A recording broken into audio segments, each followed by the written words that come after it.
திருச்சி வந்திருக்கக்கூடிய பிரதமர் நரேந்திர மோடியை சந்தித்திருக்கிறார். அதிமுக பொதுச் செயலாளர் எடப்பாடி பழனிசாமி கூட்டணி தொடர்பான அறிவிப்புக்கு பின்னர் நடைபெறும் முதல் சந்திப்பு என்பது இங்கு குறிப்பிடத்தக்கது.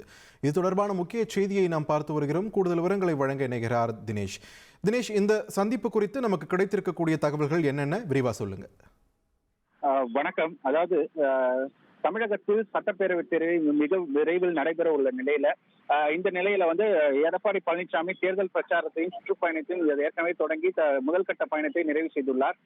இந்த நிலையில 2 நாள் பயணமாக தமிழகம் வந்துள்ள பாரத பிரதமர் நரேந்திர மோடியை சந்திக்க இருப்பதாக தகவல் வெளியானது.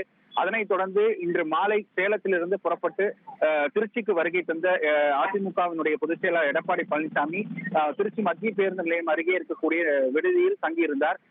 தூத்துக்குடி நிகழ்ச்சியில் கலந்து கொள்வதற்காக வருகை தந்த பாரத பிரதமர் அங்கு நிகழ்ச்சியை முடித்துக் கொண்டு சற்று நேரத்திற்கு முன்பாக திருச்சி சர்வதேச விமான நிலையத்திற்கு அவர் வருகை தந்தார். அவரை வரவேற்பதற்காகவும் அவரை சந்திப்பதற்காகவும் நேரம் கேட்டிருந்த நிலையில தற்போது திருச்சி சர்வதேச விமான நிலையத்தில் பாரத பிரதமர் நரேந்திர மோடியை மரியாதை நிமித்தமாக அல்லது இந்த அரசியலுடைய இந்த சுற்றுப்பயணம் தொடர்பாகவும் இந்த கூட்டணி தொடர்பாகவும் எது தொடர்பாக இந்த தேர்தலை நோக்கி இருக்கக்கூடிய அந்த சந்திப்பாக இந்த நிகழ்வை பார்க்க முடிகிறது.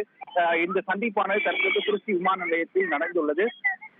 பிரதமருடைய சந்திப்பு நிகழ்வின் போது அதிமுகவினுடைய பொதுச் செயலாளர் எடப்பாடி பழனிசாமியுடன் முன்னாள் அமைச்சர்களாக இருக்கக்கூடிய SP வேலுமணி, முனுசாமி உள்ளிட்ட அதிமுக முன்னாள் அமைச்சர்கள் மற்றும் அதிமுக நிர்வாகிகள் இருந்து உடன் இருந்திருக்கிறாங்க. இந்த சந்திப்பு நிகழ்வு முடிந்த பிறகு தற்போது பாரத பிரதமர் நரேந்திர மோடி நட்சத்திர விடுதிக்கு சென்றிருக்கிறார். அதே போன்று எடப்பாடி பழனிசாமியும் தற்போது சந்திப்பு முடிந்த பிறகு இந்த விமான நிலையத்தில் இருந்து புறப்பட்டு சென்றுள்ளார். எடப்பாடி பழனிசாமி மற்றும் பாரத பிரதமருடைய இந்த சந்திப்பு அரசியல் களத்தில் முக்கியத்துவமாக பார்க்கப்படுகிறது.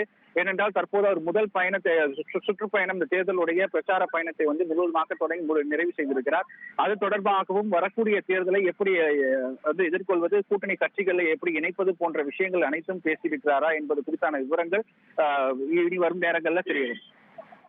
நன்றி தினேஷ், உங்கள் விரிவான தகவல்களுக்கு. ட்ரெண்ட ஃப்ரெண்ட் ஆக்கிக்கோங்க. தந்தி டிவியின் சப்ஸ்கிரைபர்ஸ் அண்ட் ஃபாலோவர்ஸ் குடும்பத்துல நீங்களும் இணையுங்க.